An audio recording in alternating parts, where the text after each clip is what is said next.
warahmatullahi wabarakatuh. Waalaikumsalam warahmatullahi wabarakatuh. Semangat pagi anak-anak. Pagi, yes. Mana semangatnya? Semangat pagi anak-anak. Pagi, yes. Terima kasih. Berarti anak-anak sampai hari ini masih semangat luar biasa. Bagaimana keadaan kalian? Baik. Sehat? Sehat. Alhamdulillah. Sehat jasmani, sehat rohani, sehat ekonomi. Kamu sama pirang sekolah? 6.000. Kamu berapa? Oh, 3.000. Hilang 3.000. Kenapa hilang? Oh, saat itu berarti jatuh. Mungkin besok nanti ada pengumuman, ada yang menemukan uang, ya. Tidak apa-apa, berdoa saja besok semoga ketemu. Hari ini kita akan belajar membaca nyaring. Apa aja? Membaca nyaring. Nah, kita akan membaca tentang apa nih? Coba perhatikan. Ayah dalam melahirkan. Kamu lihat sekarang ini gambar apa toh? Udah laut. Udah laut. Apalagi? Ikan Nemo. Ikan Nemo. Terus apa lagi? Rumput laut. Rumput laut. Apa lagi? Anak kuda laut. Terus ada karang. Ada lagi? Apa ini? Ada tulisan. Bunyinya bagaimana ini? Ayah kuda laut melahirkan. Ayah kuda laut melahirkan. Atau ayah kuda laut melahirkan. Atau ayah kuda laut melahirkan. Atau ayah kuda laut melahirkan. Sing bener di jedanya. Ayah kuda laut melahirkan. Pinter, hebat. Ayah kuda laut melahirkan. Wah, ibu ya, intai ayah gitu. Nah, cerita ini itu pengarangnya adalah Didi Junaidi. Diterbitkan oleh CV Gading Linti Prima. Ilustratornya siapa ya pengarang buku ini? Ilustratornya tidak diceritakan, coba kita perhatikan. Tadi penerbitnya sudah, ilustratornya, desainnya adalah IGN Andon P. Ini ilustratornya. Kita perhatikan judulnya tadi adalah Ayah Kuda Laut Melahirkan. Tertarik tidak akan cerita ini? Tertarik. Coba perhatikan, didengarkan, sambil ditirukan, ya. Seekor ikan kecil sedang berenang di laut. Yuk. Seekor ikan kecil sedang berenang di laut. ketika tiba-tiba melintas makhluk aneh di dekatnya. Ketika tiba-tiba melintas makhluk aneh di dekatnya. Makhluk apakah gerangan? Makhluk apakah gerangan? Tanyanya dalam hati. Tanyanya dalam hati. Dia pun menatap tak berkedip ke arah makhluk aneh itu. Dia pun menatap tak berkedip ke arah makhluk aneh itu. Akhirnya tidak usah ditirukan. Makhluk itu mempunyai kepala mirip kuda. Tubuhnya melengkung dan perutnya menonjol ke depan. Sebagai sesama penghuni laut, ingin sekali ia berkenalan dengan makhluk yang baru dijumpainya ini. Bisa membayangkan? Bisa. Kepalanya seperti Kuda. kuda, perutnya Bisa. menonjol. Oke, lanjut. Ikan kecil itu pun bertanya, "Hai, siapakah kamu? Hah? Tidak kenalkah kamu denganku? Saya ini kuda laut. Mengapa kamu berenang dengan badan tegak?" tanya ikan kecil. Kuda laut menjawab, "Kuda laut selalu berenang seperti ini." Ikan kecil bertanya lagi, "Mengapa perutmu begitu besar?"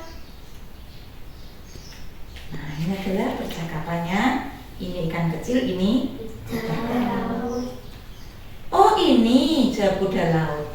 Ada banyak bayi kuda laut di dalam perutku. Mereka akan keluar sebentar lagi. Ikan kecil berujar. Apakah kamu akan segera menjadi ibu kuda laut ya? Kuda laut berkata, bukan. Saya bukan menjadi ibu, tetapi akan menjadi ayah. Paham? Ikan kecil terkejut. Ia berpikir, bagaimana mungkin? Bagaimana kuda laut jantan bisa melahirkan? Dia bingung, berpikir.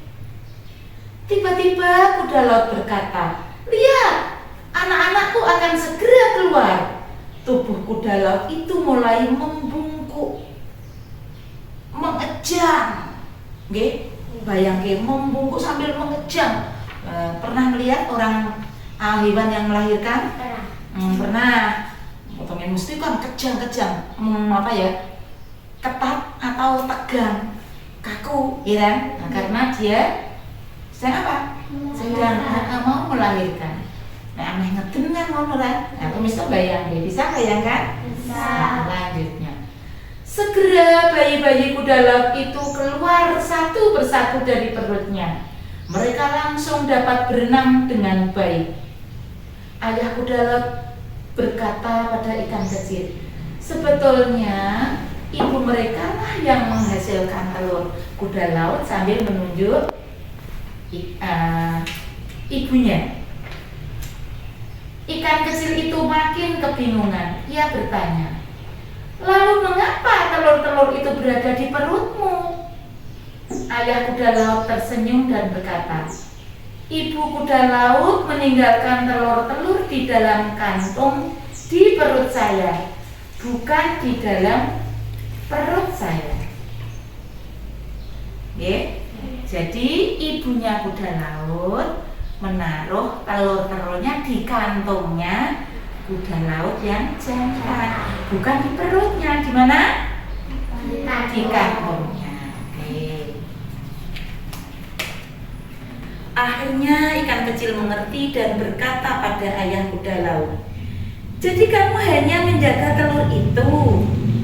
Kuda laut mengangguk dan berkata, siap. Mereka tinggal di kantung saya hingga menetas. Ikan kecil itu mengucapkan salam berpisah pada kuda laut dan anak-anaknya. Kini ia memahami sesuatu yang baru tentang kuda laut itu. Kalian memahami tidak? Kuda laut memahami? Nah, demikian cerita selesai.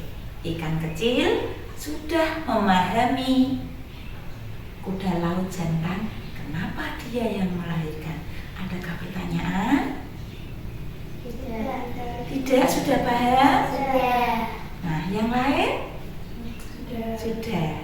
Kalau kalian sudah jelas, sudah paham, sudah tahu ceritanya, gantian dong bu guru yang bertanya. Siap? Siap. Siap? Siap menjawab? Siap. Oke. Judulnya apa anak-anak? Ayah kuda laut melahirkan. Siapa tadi yang menceritakan kisah ini? Junaidi. Pinter, 100, hebat, tepuk tangan. Selanjutnya, kenapa yang melahirkan tidak kuda laut betina? Siapa yang jawab? Tunjuk jari. Ayo semangat, jangan takut. Kenapa yang melahirkan kuda laut betina? Kok tidaklah kuda laut betina? Siapa tadi yang melahirkan? Ayahnya berarti kuda laut jantan. Kenapa? Ayo mbak-mbak yang belakang. Kenapa? Silakan dijawab. Karena telurnya dititipkan di kantong yang jantan. Hebat, luar biasa, tepuk tangan. Pintar loh. Hebat. Berarti tadi benar-benar mendengarkan. Alasannya kenapa? Karena kuda laut yang betina menitipkan telur-telurnya di kantong lautan yang menjaga, melindungi, mengerami dan menetaskan. Orang neteske, tapi dengan cara melahirkan. Kira-kira berapa banyak jumlahnya tadi? 8 ribuan. Lah yang di sini tadi ceritanya berapa sampai berapa? Berapa ratus? 200 sampai 600 kuda laut. Oke. Akhirnya bagaimana? Si ikan kecil tadi paham enggak? Paham tentang kenapa kok kuda jantan melahirkan. Ternyata dia bukan hamil, bukan mengandung, tapi cuma dititipkan. Sekarang pemikiranmu bagaimana? Kamu sudah tidak berpikir kenapa lanang kok melahirkan? Ini tadi tidak melahirkan tapi berkembang biak, hanya dapat titipan. Kalau berkembang biak seharusnya dengan cara menetas, bertelur atau melahirkan itu apa? Sudah lazimnya, sudah layaknya. Tetapi ini suatu apa? Keajaiban, suatu pengecualian ya. Bahkan mungkin kalian baru saja tahu kan? Ya, guru juga baru tahu, baru saja tahu ketika akan bercerita. Oke? Nah, oke, terima kasih. Nanti bisa kita lanjutkan lain waktu di cerita yang lain, di hari yang lain dengan suasana yang lain pula. Masih semangat? Masih. Oke, yuk tepuk semangat. Semangat.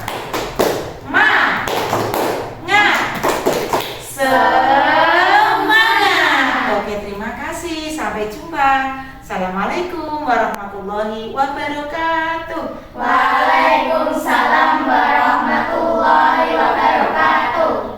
Halo semuanya. Hari ini tahu nggak mau ngapain? Membaca nyaring. Nah, membaca nyaring kali ini berjudul Gajah yang Sombong. Buku ini ditulis oleh siapa ini? Didik Junaidi. Ini tuh bukunya ditulis oleh Bapak Didik Junaidi. Tahu nggak Bapak Didik Junaidi itu siapa? Nah, Bapak Didik Junaidi itu yang menulis buku ini. Tahu? Nah, di buku ini tadi judulnya apa? Nah, di dalam cover buku ini tuh ada gambar apa aja ini?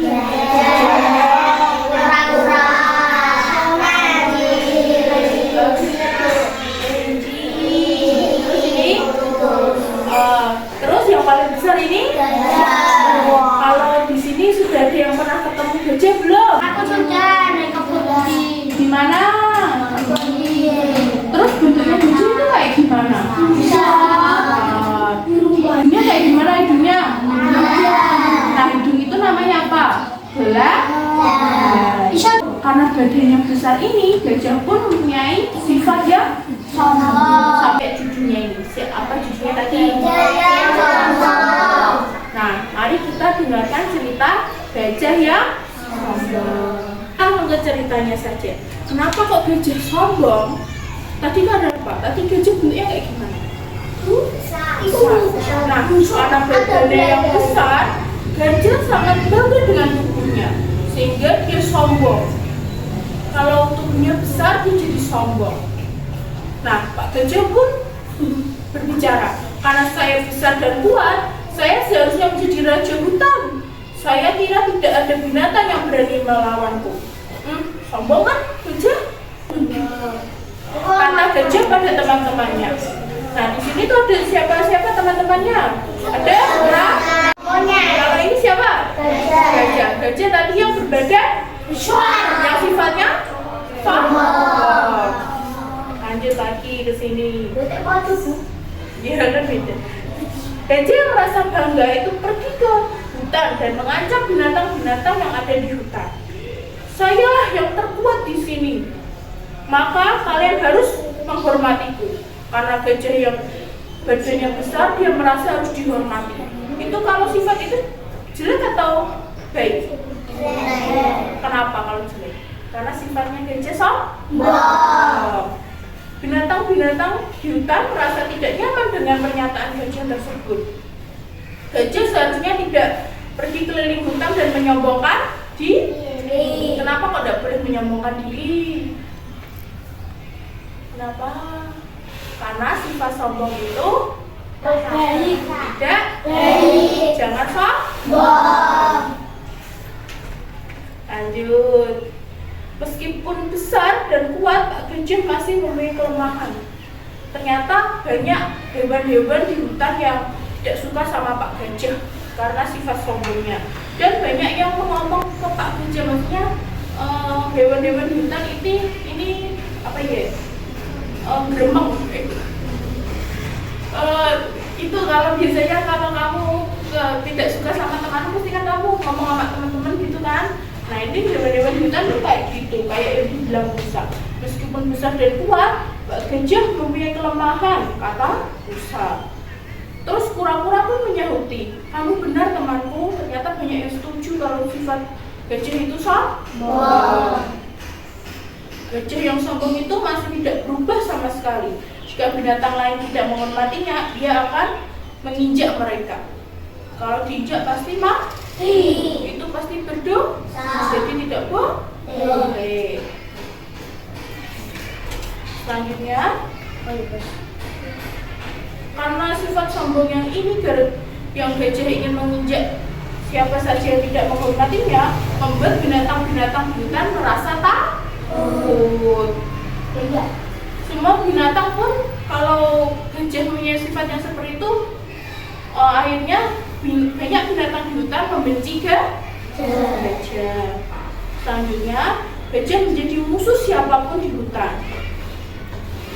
Musa pun berkata, Pak Gajah sekarang menjadi sangat congkak. Ia akan membunuh kita. Tahu apa enggak congkak itu apa? Siapa yang tahu sifat congkak? Betul. Selanjutnya, seekor tikus yang mendengar pembicaraan dari beberapa binatang pun ingin melakukan sesuatu untuk menghentikan gajah yang mengganggu binatang-binatang lain. Tikus ini tuh mendengar perkataan-perkataan keluhan-keluhan dari banyak binatang. Karena tikus ingin membantu banyak binatang, akhirnya dia pun mempunyai ide untuk membuat gajah itu berubah. Dengan tikus berkata, saya akan memberinya pelajaran. Ia merasa yang paling kuat di sini. Tikus pemberani itu masuk ke dalam hutan dan mencari gajah.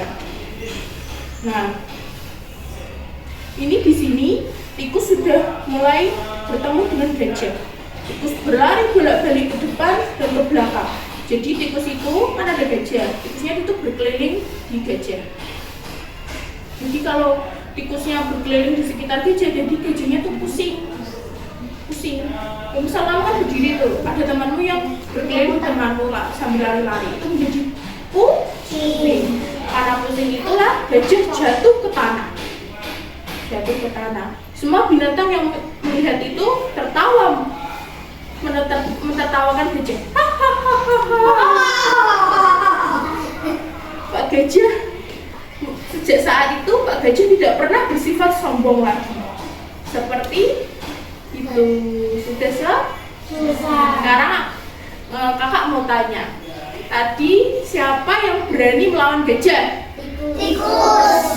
Tadi cara melawan gajah tadi kayak gimana? Diputerin. Nah betul. Terus siapa tadi yang nggak suka sama Pak Gajah? Hewan apa saja? Terus siapa lagi? Betul, kura-kura, betul. Tadi setelah diputeri, Pak Gajah jadi kayak gimana? Setelah pusing, jatuh ke tanah. Sekarang kan tadi udah diceritain nih. Pelajaran apa yang bisa diambil dari cerita ini? Pelajaran apa? Ayo. Tadi kan judulnya kan gajah yang sombong. Jadi kalau kita hidup itu tidak boleh bersikap sombong. Kalau sombong nanti bisa merugikan diri sendiri.